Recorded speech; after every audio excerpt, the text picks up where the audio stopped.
মুআজ বিন জাবাল রাদিয়াল্লাহু আনহু একদিন বসে আছেন, নবী সাল্লাল্লাহু আলাইহি ওয়াসাল্লাম নিজে তার হাত ধরলেন।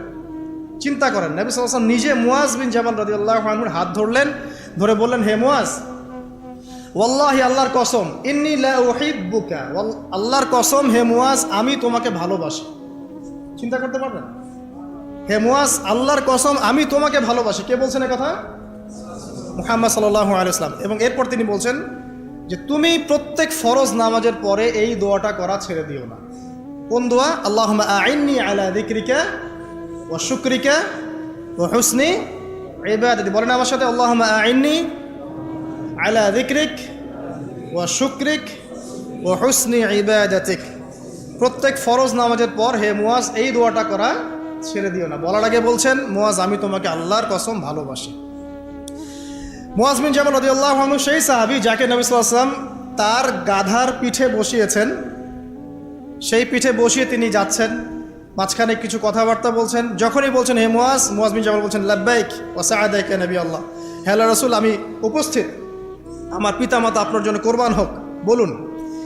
তিনবার বলার পর নবী সাল্লাল্লাহু আলাইহি ওয়াসাল্লাম বলছেন, হে মুআজ, শুনে রাখো, তুমি কি জানো, হাল তাদরি, তুমি কি জানো, মা হাক্কুল্লাহি আলা ইবাদিহি ওয়া মা হাক্কুল ইবাদি আলা আল্লাহ, তুমি কি জানো যে আল্লাহর প্রতি বান্দার কি হক আছে আর বান্দার প্রতি আল্লাহর কি হক আছে?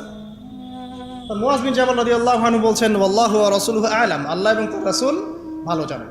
তখন নবী সাল্লাল্লাহু আলাইহি ওয়াসাল্লাম বলছেন, সাল্লাল্লাহু আলাইহি ওয়াসাল্লাম, যে হাক্কুল্লাহি আলা ইবাদি, আল্লাহর প্রতি মানে বান্দার হক হচ্ছে যে আইয়াবুদুহু, বান্দা আল্লাহর ইবাদত করবে, ওয়ালা ইউশরিকু বিহি শাইআ, এবং বান্দা আল্লাহর সাথে কাউকে শরীক করবে না। এটা আল্লাহর হক। আল্লাহ পাক আমাদের কাছে এটা পান, প্রাপ্যতার, যে আমরা শুধু আল্লাহর ইবাদত করব, তার সাথে কাউকে শরীক করব না। আর বান্দার প্রতি ওয়াহাক্কুল ইবাদি আল্লাহ, বান্দার উপর আল্লাহর হক, মানে আল্লাহ পাকের দায়িত্ব বান্দার উপর হচ্ছে এই যে আল্লাহ ইউআযযিবু, যে আল্লাহ পাক বান্দাকে শাস্তি দিবেন না, আল্লাহ পাক বান্দাকে কোনো আযাব দিবেন না যদি বান্দা আল্লাহর সাথে কাউকে শরীক না করে। আল্লাহ ইউআযযিবু আল্লা ইউশরিকু বিহি শাইআ, যদি বান্দা আল্লাহর সাথে মানে কাউকে শরিক না করে, তাওহীদের উপর থাকে, শিরিক না করে, আল্লাহ পাকের এর দায়িত্ব যে ওই বান্দাকে আল্লাহ পাক আযাব দিবেন না ইনশাআল্লাহ। তখন মুআজ বিন জাবাল তিনি বলছেন রাদিয়াল্লাহু আনহু, আফালা উবাশশিরুন নাস, আমি কি এই কথাটা মানুষকে বলবো না? আমি কি মানুষকে সুসংবাদ দিব না? নবী সাল্লাল্লাহু আলাইহি ওয়াসাল্লাম বলছেন, লা তুবাশশিরুহুম, তুমি ওদের, লা তুবাশশিরুহুম, তুমি তাদেরকে সুসংবাদ দিও না, আপাতত দিও না। কারণ ফায়াত্তাকিলু, তাহলে তারা এটার উপর তাওয়াক্কুল করে বসে থাকবে।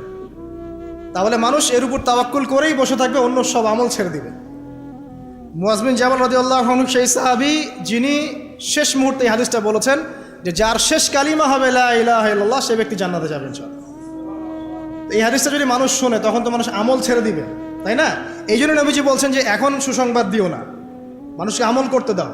কিন্তু আল্লাহর এটা হক যে বান্দা যদি শিরিক না করে আল্লাহর সাথে, আল্লাহ পাক তাকে মাফ করে দিবে ইনশাআল্লাহ, তাকে আযাব দিবে না ইনশাআল্লাহ তাআলা। মুআজ বিন জাবাল রাদিয়াল্লাহু আনহু সেই সাহাবী যাকে ইয়েমেনের শাসনকর্তা হিসেবে নবী সাল্লাল্লাহু আলাইহি ওয়াসাল্লাম পাঠিয়েছেন। এখানে তিনি একটা কথা বলেছিলেন যে হে মুআজ, তুমি ইয়েমেনে যাচ্ছ, সেখানকার শাসনকর্তা হিসেবে একটা কথা মনে রেখো। দেখেন কি নসিহতটা করছেন, একটা কথা মনে রাখো। এই নসিহতটা প্রত্যেক পলিটিশিয়ানের জন্য। আল্লাহ পাক যাকেই ইকোনমিক সেক্টর হোক, পলিটিক্যাল সেক্টর হোক, সোশ্যাল সেক্টর, যেখানে আল্লাহ পাক দায়িত্ব দিয়েছেন বা ক্ষমতা দিয়েছেন, তাদের সবার জন্য এই নসিহত। কি নসিহত? নবীজি বলছেন, হে মুআজ, তুমি ইয়েমেনের গভর্নর হচ্ছ, ঠিক আছে, তবে ইত্তাকি দাওয়াতুল মাজলুম, তুমি মজলুমের দোয়া থেকে বেঁচে থাকবে। মজলুম কাকে বলে? যার উপরে জুলুম করা হচ্ছে, যার উপর জুলুম করা হচ্ছে, এই মজলুমদের দোয়া থেকে তুমি বেঁচে থেকো। কারণ লাইসা বাইনাহা ওয়া বাইনাল্লাহি হিজাব, কারণ ওই মজলুমের দোয়া আর আল্লাহ পাকের মাঝে কোনো পর্দা নাই। কথা কি বুঝতে পারছেন?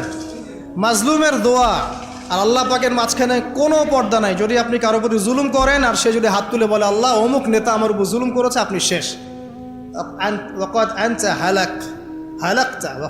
আপনি নিজে ধ্বংস হবেন, ধ্বংসিত হবেন। মানে আপনি যদি কারোর প্রতি জুলুম করে ফেলেন আপনার ক্ষমতার বলে, এবং সে যদি আল্লাহর কাছে অভিযোগ পেশ করে, আপনি শেষ, ধরা। কারণ এই মাজলুমের দোয়া আর আল্লাহর মাঝখানে কোনো পর্দা নেই। এই জন্যে ওমর রাদিয়াল্লাহু আনহুর মতো জলিল কদর সাহাবী, যিনি খুলাফায়ে রাশিদিনের অন্যতম, তিনি পর্যন্ত আলী রাদিয়াল্লাহু আনহুকে বলছিলেন, একদিন ওমর রাদিয়াল্লাহু আনহু তার উটের যে ময়লাগুলো আছে এগুলো পরিষ্কার করছেন, অ্যাজ এ প্রেসিডেন্ট তিনি উটের ময়লা পরিষ্কার করছেন। তখন আলী রাদিয়াল্লাহু আনহু দেখে বলছেন, ইয়া আমিরুল মুমিনিন, আপনি পরবর্তী খলিফাদের জন্য কত কঠিন দায়িত্ব ছেড়ে যাচ্ছেন।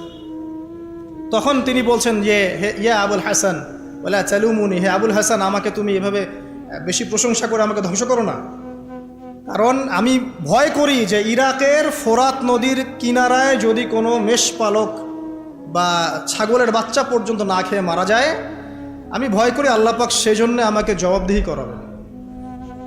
আর আমি তো আর আপনাদেরকে ম্যাচ করে দেখাতে পারবো না যে এই যুগে কি চলছে আর ওই যুগে কি চলতো। কি চলে না এখন? সবই চলে, আইনের ফাঁক ফোকর, জেনা, আপনার ঘুষ, আপনার দুর্নীতি, আপনার মাদক, আপনার প্রতারণা, অন্যের সম্পদ আত্মসাৎ, কি চলে না ভাই। এবং এগুলো যে চলে, এই চলাগুলোকে আমরা স্বাভাবিকভাবে নিয়ে নিয়েছি, মানে এগুলো হয়, ঘুষ দিতে হয়, দুর্নীতি করতে হয়, ওকে 10 টাকা খাওয়াতে হয়, তাকে 5 টাকা, তাকে 2 টাকা, এটা কমন ট্রেন্ড আমাদের কাছে। শুধু একটা মৃত্যু বাকি আছে, খালি কবরে যান, দেখবেন একটা দিনের হিসাব কেমন করে দেওয়া লাগে, এক একটা মাজলুমের কান্নার হিসাব কেমন করে দেওয়া লাগে। আবু যর রাদিয়াল্লাহু আনহু এই জন্য বলতেন যে আমি দায়িত্ব থেকে ভয় পাই, আমি ভয় পাই যে কেউ আমাকে দায়িত্ব দিবে, কারণ নবীজি আমাকে বলেছেন যদি তোমাকে 2 জন ব্যক্তির দায়িত্ব দেওয়া হয় তাহলে তোমাকে ছুরিবিহীন জবাই করে দেওয়া হয়েছে। আর আমরা এখন দায়িত্ব নেওয়ার জন্য মুখিয়ে থাকি, আমাকে দেন, আমি ভালো, ও খারাপ, আমি ভালো। দায়িত্বর যখন হিসেব বুঝিয়ে দেওয়া লাগবে আল্লাহর কাছে, তখন আপনি কান্না করতে করতে শেষ হয়ে যাবেন। বিশ্বাস হচ্ছে না? অপেক্ষা করতে থাকেন। এই যে বড় বড় বিশ্ব নেতাদেরকে দেখছেন না, পরকালে এদের আকৃতি হবে পিঁপড়ার মতো, এই যে এতটুকু। যদি এরা জুলুম করে থাকে, পরকালে পিঁপড়ার মতো আকৃতি হবে এদের, অন্ধকার ছেয়ে থাকবে এদের উপরে, পুলসিরাতে আটকা পড়ে থাকবে। যত মানুষের হক নষ্ট করেছে সবাই এর দিকে আঙ্গুল তুলে থাকবে যে আমার এই করেছে, আমার সেই করেছে, আমার এই দেয়নি, আমার সেই দেয়নি। দেখেন, এটা বাস্তব দেখবেন চোখ দিয়ে ইনশাআল্লাহ। যাই হোক, আমি ওদিকে যাচ্ছি না, শুধু এতটুকু বলবো, প্রত্যেক পলিটিশিয়ানের জন্য একটা নসিহা, যেটা মুআজ বিন জাবাল রাদিয়াল্লাহু আনহুকে নবীজি করেছেন। হে মুআজ, ইয়েমেনের গভর্নর হচ্ছে হও, তোমাকে শাসন কার্য দেয়া হয়েছে, আলহামদুলিল্লাহ, তবে ইত্তাকি দাওয়াতাল মাজলুম, মাজলুমের দোয়া থেকে বেঁচে থাকো, কারণ ফালাইসা বাইনাহা ওয়া বাইনাল্লাহি হিজাব, কারণ মাজলুমের দোয়া আর আল্লাহর মাঝখানে কোনো পর্দা থাকে না। ব্যাস একটা নসিহত আপনার জন্য যথেষ্ট। এবার সামনে আসেন, মুআজ বিন জাবাল রাদিয়াল্লাহু আনহু সেই সাহাবী যিনি আরেকটা বিখ্যাত হাদিস বর্ণনা করেছেন। এটা বলে শেষ, অন্যদিকে যাচ্ছি। সেটা হচ্ছে যে তিনি বলছেন, নবী সাল্লাল্লাহু আলাইহি ওয়াসাল্লাম একদিন আমাকে বললেন, যদি 2 জন ব্যক্তি শুধুমাত্র আল্লাহর জন্য পরস্পরকে ভালোবাসে, যদি 2 জন ব্যক্তি পরস্পরকে শুধু আল্লাহর জন্য ভালোবাসে, তাহলে এই 2 জন ব্যক্তিকে কিয়ামতের মাঠে নূর বা আলোর মিম্বর দেয়া হবে। এই যে মিম্বর দেখছেন, এরকম নূর বা আলোর মিম্বর দেওয়া হবে, যেটা দেখে শহীদগণ এবং নবীগণ ঈর্ষা করবে, কি আমলের কারণে তাকে এই মর্তবা দেয়া হলো। আমলটা কিন্তু মনস্তাত্ত্বিক আমল, বাহ্যিক কোনো আমল না। কি আমল? আল্লাহর জন্যে একজন আরেকজনকে ভালোবাসছে। এই ভালোবাসা আবার আপনাদের বয়ফ্রেন্ড গার্লফ্রেন্ড অ্যাফেয়ার্স না, আবার ওইটা বলেন না যে আমি তোমাকে আল্লাহর জন্য ভালোবাসি, এটা জিনা। আল্লাহর জন্য ভালোবাসা হালাল ভালোবাসা, যেটা বৈধ। তো দেখুন, এখন এই হাদিসের সংক্ষিপ্ত ব্যাখ্যা করে শেষ করছি। দেখুন, এখানে 10টা বিষয় বলা হয়েছে, 10টা বিষয় বলা হচ্ছে। 10টা বিষয় নিয়ে 10টা লেকচার দেওয়া সম্ভব।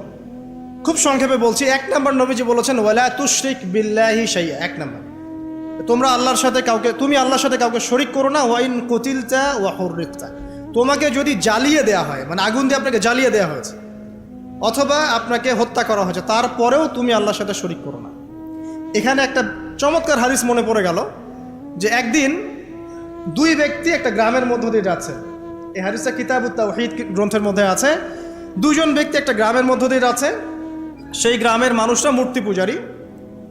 তো ওদের পথ আটকে দিল, দিয়ে বলল যে তোমরা যেতে পারবে না সামনে, যতক্ষণ না আমাদের এই দেবতার সামনে কিছু না কিছু উৎসর্গ করছো। ঠিক আছে? একজন বলল যে আমি কিচ্ছু দিতে পারবো না, কারণ আমি তাওহীদপন্থী মানুষ, আমি কিছুই দিব না, আমি কোনো মূর্তির সামনে কোনো নজর মানত পেশ করবো না। তখন তাকে চাপ প্রয়োগ করা হচ্ছে যে একটা মাছির ডানা হলেও দিতে হবে। সে বলল আমি মাছির ডানাও দেব না। তখন তারা সবাই মিলে তাকে ধরে হত্যা করল। নবী সাল্লাল্লাহু আলাইহি ওয়াসাল্লাম বলছেন এই ব্যক্তি জান্নাতে চলে গেল। আর যে দ্বিতীয় বন্ধু, সেই বন্ধু বলছে আমার কাছে কিছু দেওয়ার নাই, তখন তাকে ফোর্স করা হচ্ছে একটা মাছি হলেও দিতে হবে। তখন সে একটা মাছি কুরবানি করলো, ওই স্ট্যাচুর জন্য একটা মাছি উৎসর্গ করলো। নবী সাল্লাল্লাহু আলাইহি ওয়াসাল্লাম বলছেন এই মাছিটা উৎসর্গ করার কারণে সে জাহান্নামে চলে গেছে। আমি কিভাবে বুঝাবো আপনাকে শিরক আর তাওহীদ কি জিনিস? মানে লা তুশরিক বিল্লাহি শাইআ, মানে আপনার চিন্তার মধ্যে যাররা পরিমাণ শিরকি আকীদা থাকা যাবে না। আপনার কাজ আমল, আপনার আমলের মধ্যে যাররা পরিমাণ শিরক থাকা যাবে না। আপনার কথার মধ্যে যাররা পরিমাণ শিরকের ছোঁয়া থাকা যাবে না। এই তিনটা ক্ষেত্রেই মূলত শিরক হয়। হয় চিন্তায় হবে শিরক, না হলে কথায়, না হলে কাজে।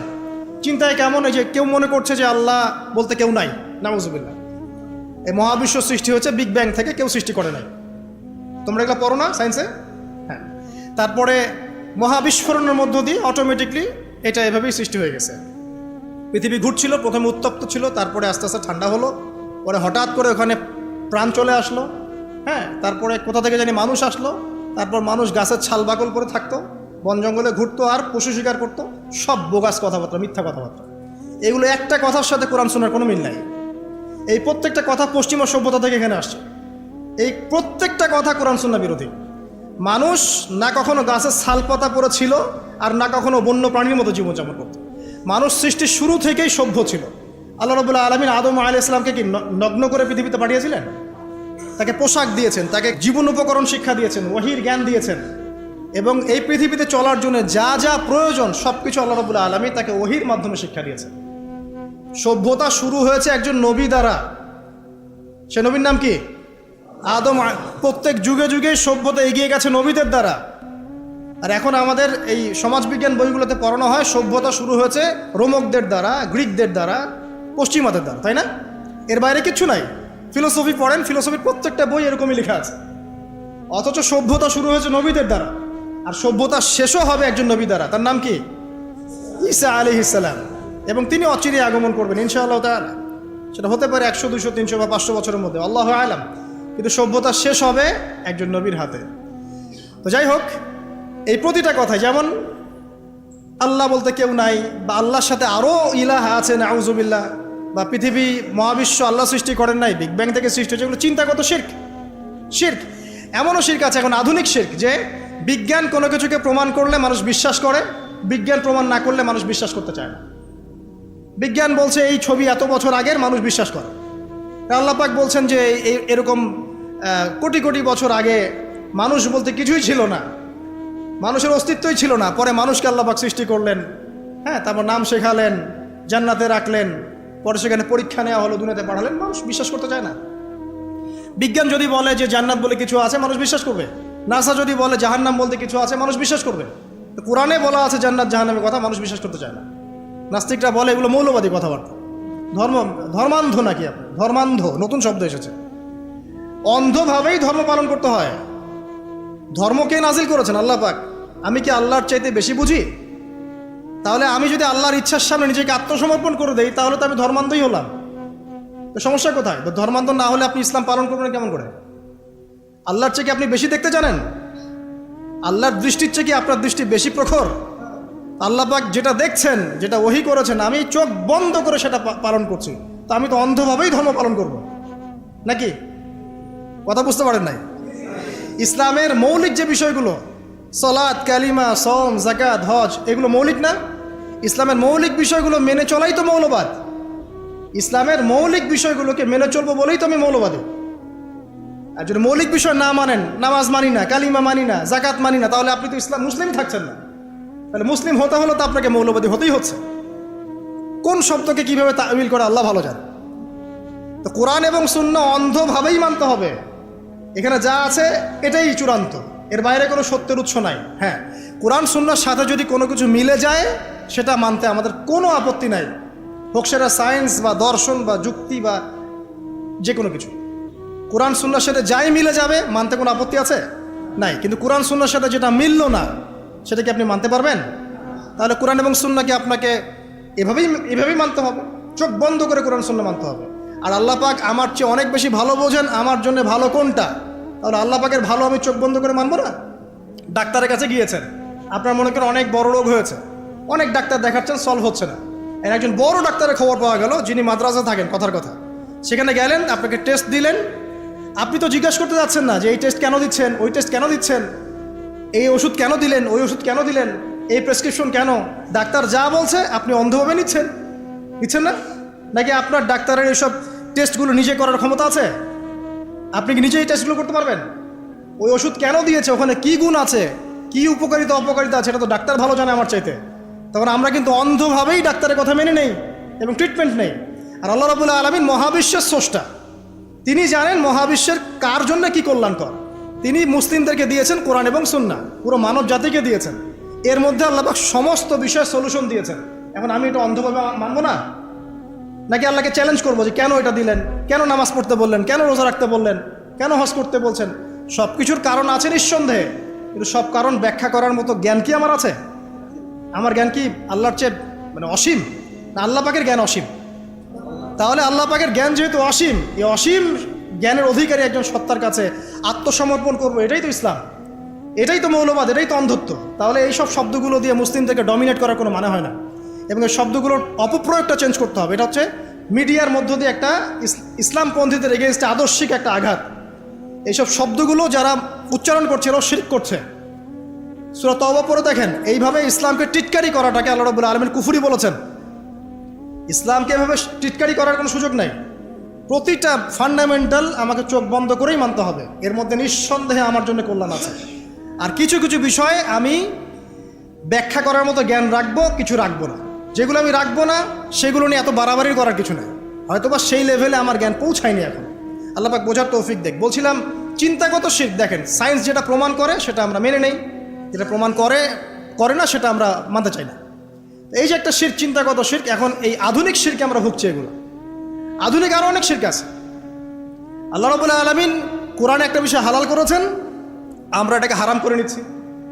আল্লাহ পাক কোরআনে একটা হারাম করেছেন, আমরা দেদারসে হালাল করে নিচ্ছি। এই যে আল্লাহ পাকের হালালকে হারাম করা, হারামকে হালাল করা, এটা বর্তমান যুগের, বর্তমান এই বিশ্বের আধুনিক শিরক, এটাও শিরক। সূরা তওবার 31 নম্বর আয়াত পড়ে দেখেন। এই নয় যে এরকম শিরকে যারা লিপ্ত থাকবে তাদেরকে হত্যা করতে হবে, বিষয়টা এমন নয়, কিন্তু তারা শিরক করছে, তারা কুফরি করছে।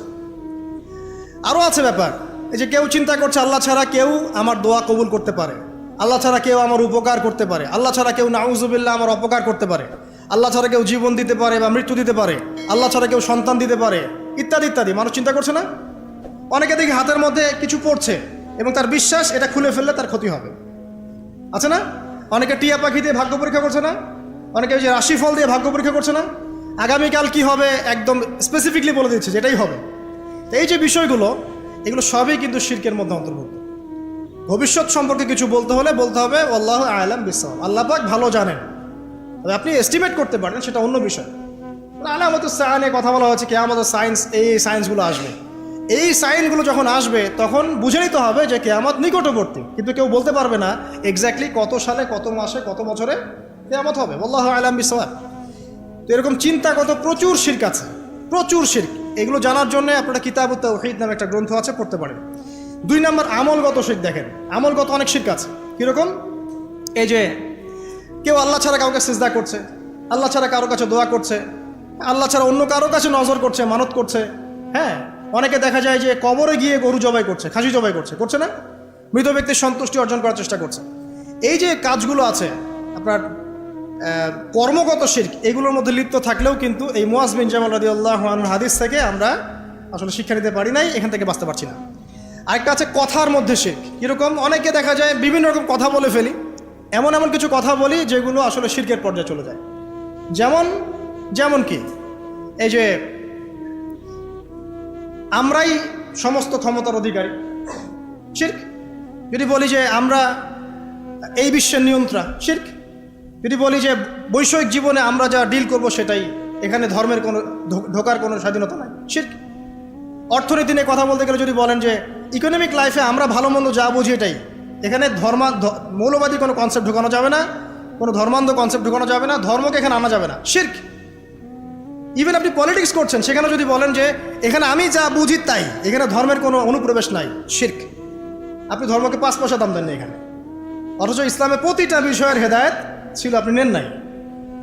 যদি বিশ্ব যারা ডিল করছে এখনকার, এরা যদি বলে যে আমরাই বিশ্বের হর্তাকর্তা, ভাবখানা তো ওইটাই, বিশ্বের হর্তাকর্তা তারাই। এখন কিভাবে এক দেশের সাথে আরেক দেশের যুদ্ধ লাগানো যাবে, কিভাবে আরেক দেশে অস্ত্র বিক্রি করা যাবে, কিভাবে ওইখানে মহামারী ছড়ানো যাবে, কিভাবে শান্তিপূর্ণ মুসলিম রাষ্ট্রের মধ্যে একটা সন্ত্রাসী ইস্যু সৃষ্টি করা যাবে, কিভাবে ইকোনমিক স্যাংশন দেওয়া যাবে, একটা দেশকে কেমন করে ডমিনেট করা যায়, এগুলোই চিন্তা সারাদিন। বিশ্বটাকে এখন নিয়ন্ত্রণ করছে বদ শ্রেণীর কিছু মানুষ, পাপী, বদ এবং ফাসেক, মোশরেক এবং কাফের টাইপের কিছু মানুষ, এবং এরা সারা বিশ্বটাকে ধ্বংস করে ফেলেছে। এখানে না আছে কোনো মানবতা, না আছে কোনো আল্লাহ রাব্বুল আলামিনের ঐশী কোনো গ্রন্থ, কোনো বিধান, না আছে কোনো সাম্য, না আছে কোনো বাকস্বাধীনতা, না আছে কোনো মুসলিমদের অধিকার, না আছে শিশুদের কোনো অধিকার, না নারীদের কোনো হিজাবের অধিকার, কিছুই নাই। পুরো বিশ্বটাকে এখন শয়তানি দাসত্বের মধ্যে নিয়ে আসা হয়েছে। এই সব কিছুই শিরকের অন্তর্ভুক্ত। এরা আল্লাহ পাকের বিধানের 5 পয়সা পরোয়া করে না। আর যে ব্যক্তি আল্লাহ পাকের বিধানের 5 পয়সা দাম দেয় না, নিজের মন গড়া বিধান দিয়েই পুরো বিশ্ব পরিচালনা করে, এগুলো শিরকি কনসেপ্ট। এই সমস্ত মানুষকে একদিনের মধ্যে আল্লাহ পাক যদি ধ্বংস করে দেন, আল্লাহ পাকের জাররা পরিমাণ ক্ষতি হবে না। আর এই সমস্ত মানুষকে যদি একসাথে আল্লাহ পাক উল্টা করে এই আপনার জাহান্নামে নিক্ষেপ করেন, আল্লাহ পাকের কিচ্ছু যায় আসবে না। এই জন্যই একটা হাদিস বলে রাখি, কিয়ামতের মাঠে 1999 জন মানুষকে আল্লাহ পাক জাহান্নামে দেবে। দেখে নিন, কিয়ামতের দিন 1999টা মানুষকে আল্লাহ পাক জাহান্নামে দেবে। দেখে নিন, নাউযুবিল্লাহ। আর 1% মানুষ জান্নাতে যাবে। এই কথা শোনার সাথে সাথে সাহাবায়ে কেরাম রাদিয়াল্লাহু আনহুম ভয়ে কাঁপতে শুরু করলেন। নবী সাল্লাল্লাহু আলাইহি ওয়াসাল্লাম বললেন, তোমরা দুশ্চিন্তা করো না, কারণ জান্নাতীদের মধ্যে আমার উম্মতের সংখ্যাই হবে সবচেয়ে বেশি। কিভাবে যাবে? ওই যে ব্যক্তি তার আমল নামে কোনো শিরক নাই, আল্লাহ পাক তাকে মাফ করে দিবেন ইনশাআল্লাহ। আল্লাহ পাক বলেছেন, যত বড়ই পাপ করুক না কেন, আল্লাহ পাক যে কোনো পাপ মাফ করতে পারেন যদি আমল নামায় শিরক না থাকে। কিন্তু এখনকার বিশ্বের প্রতিটা সেক্টরে শিরক আছে। আপনি ভালো করে চোখ দিয়ে দেখেন, পড়াশোনাতেও শিরক আছে, লেখাপড়ার মধ্যেও শিরকি আকীদা ঢুকিয়ে দেওয়া হয়েছে। অর্থনীতি, ওগুলো পলিটিক্স টলিক্স তো বাদ, ওগুলো তো আগেই শেষ। এখন পড়াশোনার মধ্যেও শিরক ঢুকিয়ে দেওয়া হয়েছে, ধর্মের মধ্যেও শিরক ঢুকিয়ে দেওয়া হয়েছে। শিরক থেকে বাঁচা খুবই ডিফিকাল্ট। এই জন্য নবী সাল্লাল্লাহু আলাইহি ওয়াসাল্লাম এখানে বলছেন, তোমাকে জ্বালিয়ে দেওয়া হয় বা হত্যা করা হয়, শিরক করো না কখনো। আর হাদিসে বলছেন, যে ব্যক্তি শিরক মুক্ত আমল নিয়ে আল্লাহর সাথে সাক্ষাৎ করবে, আল্লাহ পাক তার সামনে আসমান জমিন সমান রহমত নিয়ে সাক্ষাৎ করবে ইনশাআল্লাহ। মানে ধরে নেন, এটা ধরে নেন যে আপনি যদি শিরক না করেন, যে কোনো পাপ আল্লাহ আপনাকে মাফ করতে পারে, যে কোনো পাপ, এবং ইনশাআল্লাহ আপনি একদিন না একদিন জান্নাতে যাবেনই যাবেন ইনশাআল্লাহ। তবে শিরক থেকে বেঁচে থাকতে হবে, এটা খুবই ডিফিকাল্ট। আল্লাহ পাক তৌফিক দান করুন, আমিন। তারপরে আসেন পিতামাতার কথা বলা হচ্ছে। পিতামাতার অবাধ্য হয়েও না, ওয়ালা তাউক্কানা ওয়ালিদাইক, তোমার পিতামাতার অবাধ্য হয়েও না। এখানে একটা কথা স্পষ্ট যে পিতামাতার সাথে শেষ জামানায় দাস দাসীর মতো আচরণ করা হবে, এটা হাদিসে এসেছে। আমরা এখন এগুলোর প্রমাণ দেখতে পাচ্ছি। সন্তান মাকে হত্যা করছে, কোনো কোনো ক্ষেত্রে সন্তান বাবাকে হত্যা করছে, সম্পত্তির জন্য বাপ মাকে বৃদ্ধাশ্রমে রেখে আসছে, অনেক ঘটনাই ঘটছে। তবে এখানে ইসলামের বিধান চিরায়ত যে পিতামাতা যদি কাফেরও হয়, তারপরেও পৃথিবীতে তার হক তাকে দিতে হবে, তার অধিকার তাকে দিতে হবে, তার ভরণ পোষণ, তার সম্মান, তার মর্যাদা তাকে দিতেই হবে। তবে এখন যুগ বদলে গেছে। এখন কিছু কিছু ক্ষেত্রে দেখা যায় পিতা মাতাও জালেম হচ্ছেন সন্তানের উপর, আর সন্তান হচ্ছে মাজলুম। এমন হচ্ছে না? আমি রিসেন্ট একটা নিউজ দেখলাম যে মায়ের পরকীয়া দেখে ফেলার কারণে মেয়েকে মা হত্যা করেছে। দেখেছেন? মা পরকীয়া করতো, মেয়েটা দেখে ফেলেছে, মেয়ে মাকে শ্বাসরোধ করে হত্যা করেছে। দেখেছেন? নিউজগুলো দেখবেন। অনেক ক্ষেত্রে দেখা যায় ছেলে মেয়ে ইসলামের দিকে আসতে চায়, পিতামাতা সাপোর্ট করছে না। অনেক সময় দেখা যায় সন্তান দিনের জ্ঞান অর্জন করতে চায়, মা বাবা সাপোর্ট করে না।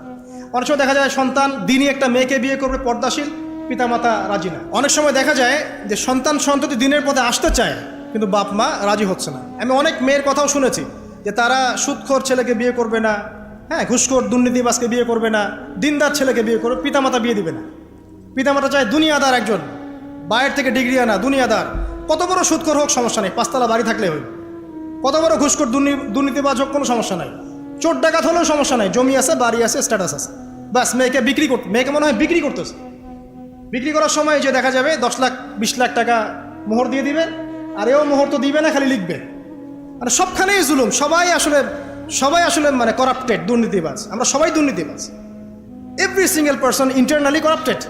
মানে সবাই দেখি সবার স্বার্থ খুঁজে ফাঁকফোকর খুঁজতে চাই, এখানে ও ফাঁকফোকর খুঁজে, ওখানে ও খোর। কলবুন সেলিম মানে একটা স্বচ্ছ যে মন লাগে মুসলিম হওয়ার জন্য, এই মনটার অভাব আছে। অনেক সময় দেখা যায় যে পিতা মাতাও জালেম হচ্ছেন, সন্তান মাজলুম। এক্ষেত্রে কি করবেন? এক্ষেত্রে আপনাকে সবর করতে হবে। যদি দেখেন পিতামাতার কোনো সিদ্ধান্ত দিনের বিরুদ্ধে যাচ্ছে, এর চাইতে আপনার বুঝটা ভালো যে দিনের জন্য যেটা কল্যাণকর, সেই সিদ্ধান্তে আপনি থাকেন। এমন হতে পারে পিতামাতার সিদ্ধান্ত অনেক সময় দিনের বাইরেও যেতে পারে। পিতামাতা বলছে আলেম হওয়ার দরকার নাই, দিনের জ্ঞান অর্জন করার দরকার নাই, নামাজ পড়ার দরকার নাই, দাড়ি রাখার দরকার নাই। এই সিদ্ধান্তগুলো কি ঠিক আছে? ঠিক নাই। পর্দা করার দরকার নাই, সুদখোরকে বিয়ে কর, ঘুষখোরকে বিয়ে কর, অত দেখার দরকার নাই। হ্যাঁ, পরে পর্দা করে নি, শেষ বয়সে ভালো হয়ে যায়, এগুলো কি মিনিং আছে কোনো? তো বুঝতে পারছি এগুলো পিতামাতার ভুল ডিসিশন। তাহলে এই ভুল ডিসিশন যখন হবে তখন সেগুলো মানা যাবে না। তবে তাদের সাথে নম্র বিহেভ করতে হবে, ঝগড়া করা যাবে না, তাদের গায়ে তো হাত তোলা যাবেই না, তাদের সাথে সম্পর্ক ছিন্ন করা যাবে না। সম্পর্ক ছিন্ন না করেই হিকমার সাথে আপনি দাওয়াতি কাজ করবেন, দাওয়াত দিবেন, বোঝাবেন। তবে আপনি আপনার দিনের উপর অটল থাকবেন। যে ডিসিশনটা আপনার জন্য বেস্ট হবে, দিনের জন্য বেস্ট হবে, সেটার দিকে আপনি থাকবেন। এখানে অন্য কে কী বললো এটা দেখার সময় নাই। সবাই যদি দুনিয়ার ফিকির করে তাহলে দিনের ফিকির কারা করবে? আল্লাহ পাক বোঝার তৌফিক দান করুন, আমিন। 3 নম্বরে তিনি বলেছেন, আমি অল্প সময় শেষ করছি, ফরজ সালাত ছেড়ো না। এই সম্পর্কে একটা কথাই যথেষ্ট, যে ব্যক্তি ফরজ সালাতকে ইচ্ছা করে ছেড়ে দেয় সে ব্যক্তির নাম মুসলিমদের লিস্ট থেকে বাদ হয়ে যায়। সিম্পল। মান তারাকা সালাতা মুতাআম্মিদান ফাকাদ কাফারা, হাদিস দেখে নেন। আরেকটা হাদিস আছে, বাইনা রাজুলি ওয়া বাইনা শিরকি ওয়াল কুফর তারকুস সালাত। একজন আল্লাহর বান্দা আর শিরক এবং কুফরের মাঝখানেই পার্থক্য নামাজ। নামাজ নাই, ইসলাম নাই, সিম্পল। রাসুল আমর কুল্লু, সালাত হচ্ছে সমস্ত কাজের মানে শিরোধার্য, মানে শিরোমণি। সালাত নাই, ইসলাম নাই। সালাত থাকতেই হবে এবং সালাতটা হতে হবে নবী সাল্লাল্লাহু আলাইহি ওয়াসাল্লামের পদ্ধতিতে, ধীর স্থিরভাবে, খুশু হুজুর সাথে, জামাতের সাথে। এবং এই 5 ওয়াক্ত সালাত ঠিকঠাক মতো পড়ার পরে আপনি সুন্নত এবং নফলের দিকে ফোকাস করেন। এবং আজকে থেকে নিয়াত করেন ইনশাআল্লাহ তাআলা জীবনের শেষ দিন পর্যন্ত যে পাপ করেন, মানে পাপ করতে উৎসাহ দিচ্ছি না, মানে যে পাপ হয়ে যায় হোক, নামাজটা যেন না ছাড়েন। পারা যাবে না ইনশাআল্লাহ? যে কোনো পাপ হয়ে যাক, আপনি পড়ে যান আবার উঠে দাঁড়ান, আবার পড়ে যান আবার উঠে দাঁড়ান, পাপ হচ্ছে হোক, হতাশ হয়েন না। আপনি হয়তো নেশা ছাড়তে পারছেন না, অ্যাফেয়ার ছাড়তে পারছেন না, সুদ ছাড়তে পারছেন না, নামাজে ধরে থাকেন, নামাজ লেগে থাকেন, নামাজটাকে শক্ত করে ধরে থাকেন, ইনশাআল্লাহ দেখবেন নামাজ আপনার সমস্ত পাপ থেকে আপনাকে বাইরে নিয়ে আসবে ইনশাআল্লাহ। নামাজ এই ক্ষমতা আছে, অতএব নামাজটা ছাড়েন। আল্লাহ পাক তৌফিক এনায়েত করুন। 4 নম্বরে বলেছেন যে ওয়ালা তাশরাবান্নাল খামরা, কোশ্চিনকালেও মাদক দ্রব্য সেবন করুন না। এটা নিয়ে আর কী বলবো বলেন? আপনারা আরও ভালো জানেন মাদক দ্রব্যের কী অবস্থা এখন। দুটা জিনিস রেয়ার এখন এই সমাজে, 2টা জিনিস খুব রেয়ার।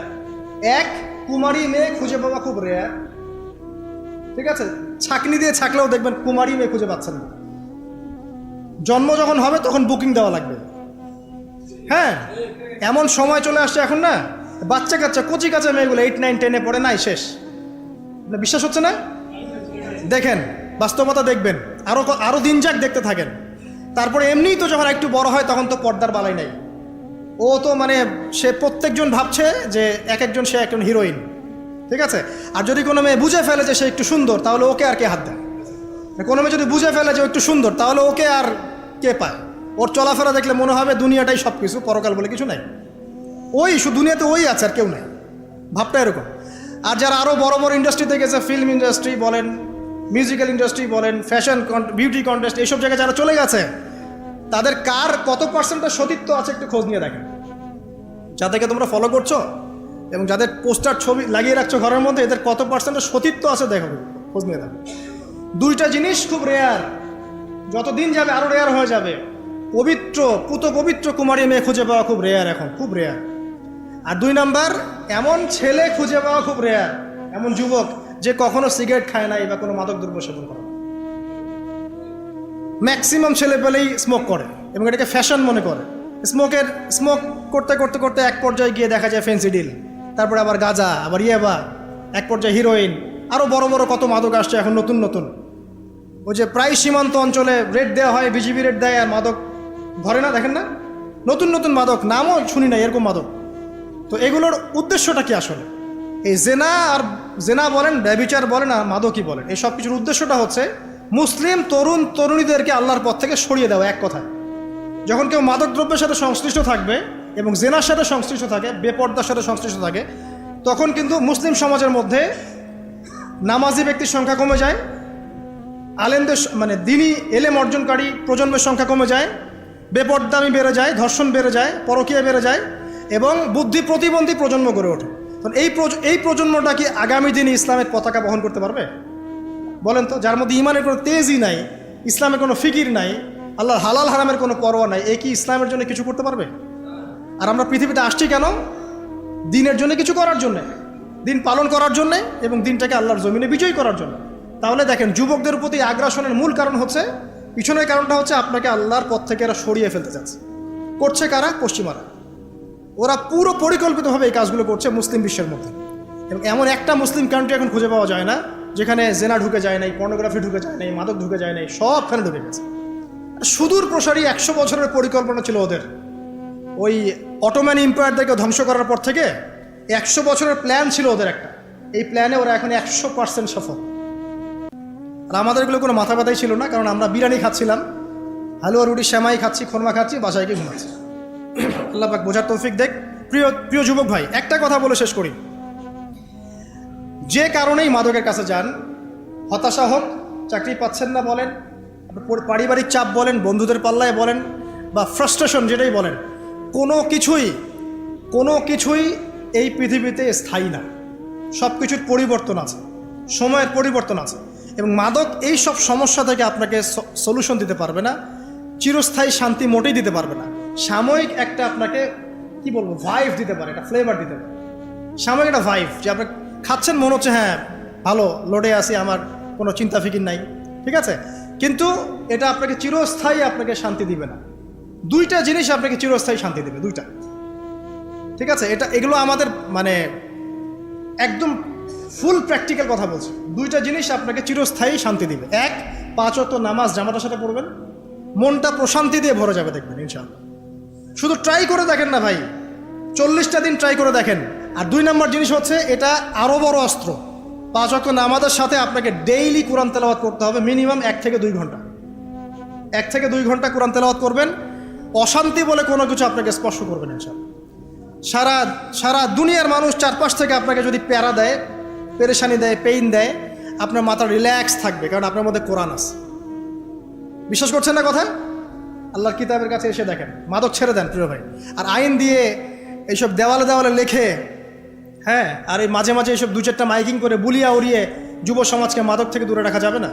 যতক্ষণ পর্যন্ত ওদের আত্মিক পরিশুদ্ধি না হচ্ছে, ওরা আল্লাহর কাছে আত্মসমর্পণ না করছে। কেন খাবো না, যখন উত্তর দিবে আমি আল্লাহর ভয়ে খাই না, ব্যাস, তার মানে ও মুমিন হয়ে গেছে।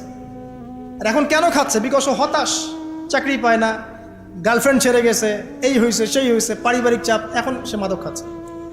আরেকটা বিষয় থাকতে হবে, শুধু নসিহত করেও সব হয় না, আইনের সুশাসন নিশ্চিত করতে হবে।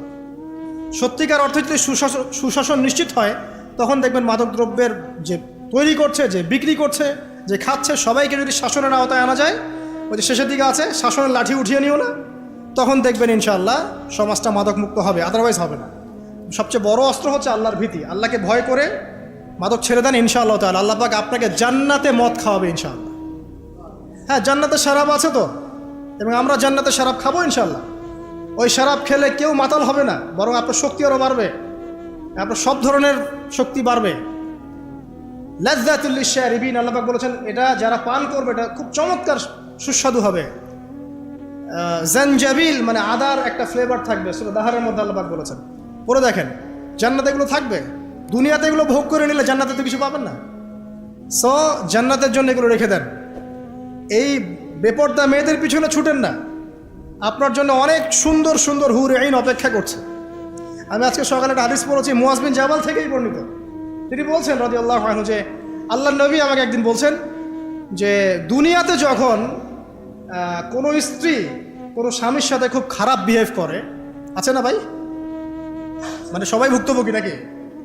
আচ্ছা, এরকম যখন হয়, তখন জান্নাতে তার যে হুর আছে, ওই মুসলিম ব্যক্তির জন্য জান্নাতে যে হুর আইন আছে, ডাগর ডাগর চোখওয়ালা, ওই হুর আইন অদৃশ্যভাবে বলতে থাকে এই মেয়েকে উদ্দেশ্য করে, যে তুমি ওকে কষ্ট দিও না, তুমি ওকে কষ্ট দিও না, কারণ সে তোমার কাছে কয়েকদিনের মেহমান মাত্র, অচিরেই সে আমাদের কাছে চলে আসবে। তো এখন যদি আপনি দুনিয়ার এইসব নগ্ন, বেপর্দা, অশ্লীলতার ফেরিওয়ালা, ঠিক আছে, দেহ ব্যবসায়ীদের পিছনে ছুটে বেড়ান, তাহলে আপনি জান্নাতে হুর পাচ্ছেন না। আল্লাহ পাক আপনাদেরকে সবাইকে হুর আইন দান করুক, দোয়া করে। অতএব সেভাবে চলার মতো তৌফিক, ঈমান, আমল আল্লাহ পাক আমাদের সবাইকে দান করুন, আমিন। আসলে আমি শেষ করতে পারছি না, আর কয়েকটা বিষয় আছে। 5, যে কবিরা গুনাহ করো না। যদি কবিরা গুনাহ করো তাহলে আল্লাহ পাক এর গজব তোমার উপর অবধারিত হয়ে যাবে। কবিরা গুনাহ তো জানেন, যেগুলো বড় বড় গুনাহ, কবিরা গুনাহ লিস্ট আছে, একটা বই পাওয়া যায় কিতাবুল কাবাইর। কি নাম? কিতাবুল কাবাইর। এই বইয়ের মধ্যে দেখবেন প্রায় 100-150 কবিরা গুনাহ লিস্ট করা আছে। এখন বলতে গেলে আসলে সময় পাওয়া যাবে না। তো যত বড় বড় কবিরা গুনাহ আছে, চুরি বলেন, ডাকাতি বলেন, জেনা বলেন, এই যে ধর্ষণ বলেন, গীবত বলেন, অপবাদ দেয়া বলেন, হ্যাঁ, মাদকদ্রব্য সেবন ইত্যাদি, সমস্ত গুনাহ থেকে আমাদেরকে বেঁচে থাকার চেষ্টা করতে হবে। হয়তো একবার আমরা পারবো না, কিন্তু চেষ্টা চালিয়ে যেতে হবে ইনশাআল্লাহ। আস্তে আস্তে আস্তে আস্তে আমরা ইনশাআল্লাহ যত পরিণত হব, যত বয়স হবে, যত ম্যাচিউর্ড হব, তত গুনাহ থেকে বেঁচে থাকতে পারবো ইনশাআল্লাহ তাআলা। আল্লাহ পাক তৌফিক এনায়েত করুন। আর গুনাহ থেকে দূরে না থাকতে পারলে আল্লাহ পাক তার উপর গজব অবধারিত হয়ে যায়, আল্লাহ পাক রাগ হন তার উপর। 6 তিনি বলছেন নবী সাল্লাল্লাহু আলাইহি ওয়াসাল্লাম, যদি তোমার জীবদ্দশায় মুসলিম এবং কাফেরদের মধ্যে ব্যাটল হয়, যদি হয়, না হলে আবার জোর করে লাগানোর দরকার নেই। মিডিয়া দেখেন না, জোর করে যুদ্ধ লাগায় দেয়। মানে চীন আর তাইওয়ানের সম্পর্ক আছে, মানে মহড়া চলছে, মিডিয়ার ভাইব দেখলে মনে হয় যে যুদ্ধ লেগে গেছে। এই ক্ষেপণাস্ত্র চালালো, এটা করলো, সেটা করলো, মানে ও নিজেই লাগাই দিবে যুদ্ধ লাগার আগেই। তো এই ভাইবগুলো থেকে দূরে থাকে। তো যদি তোমার জীবদ্দশায় দেখো যে কুফার এবং মুসলিমদের মধ্যে একটা ব্যাটল হচ্ছে এবং তুমি সেখানে উপস্থিত আছো, তাহলে সেখান থেকে পালিয়ে যেও না। যদি সমস্ত মানুষও হালাক বা ধ্বংস হয়ে যায়, তবুও পালিয়ে যেও। তো ওইটা তো অনেক বড় স্কেল।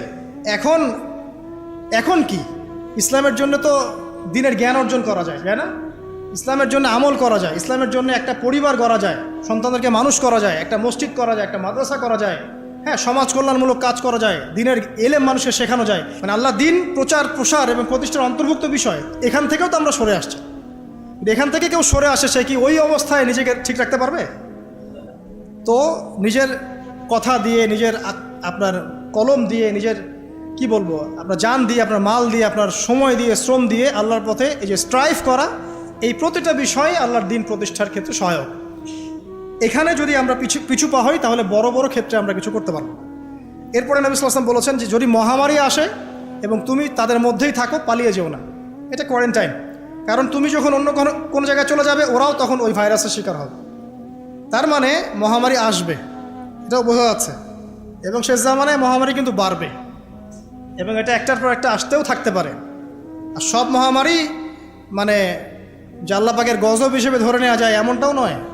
অনেক বিষয় আছে যেগুলো ম্যানুফ্যাকচার, যেগুলো মানুষ ইচ্ছা করেই ছড়ায়, এমনও আছে। আর ওয়ার্ল্ডকে লিড করে এমন কিছু মানুষ যারা ইন্টারনালি করাপ্টেড, যাদের একটা সুদূর প্রসারী খারাপ নিয়াত আছে বিশ্বকে কেন্দ্র করে। বিশ্বে একটা যুদ্ধ লাগানোর খুব পয়তারা চলছে আর কি। যে কোনো উপায়ে হোক একটা সভ্যতা চাচ্ছে যে বিশ্বটার মধ্যে একটা পারমাণবিক যুদ্ধ লাগিয়ে দেওয়া যায়।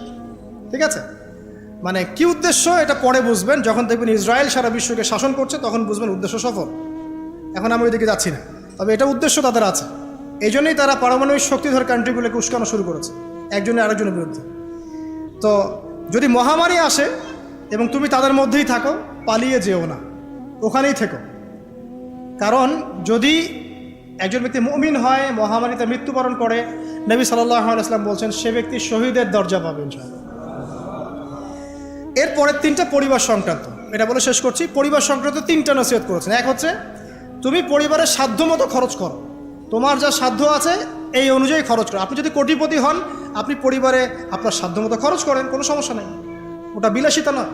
আর আপনার যদি মাসে 50,000 1 লাখ টাকা আর্নিং থাকে, সেভাবে খরচ করেন।